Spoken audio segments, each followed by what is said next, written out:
Ang mga chords na gagamitin natin ay A minor, F, C, and G.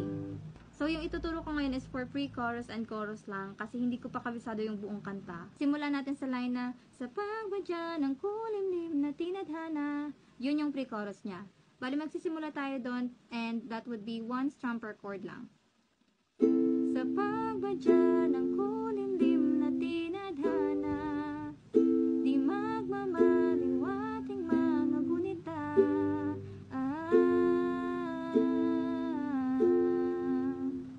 Ganun lang.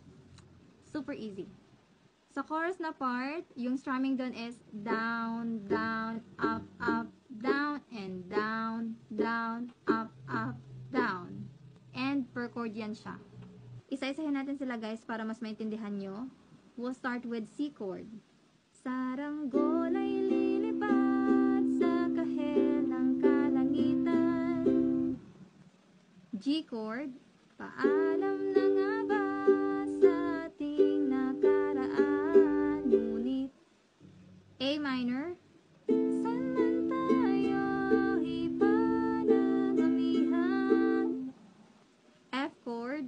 Di pagpapalit ang pagkakaibigan.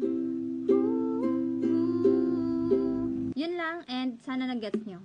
Bye!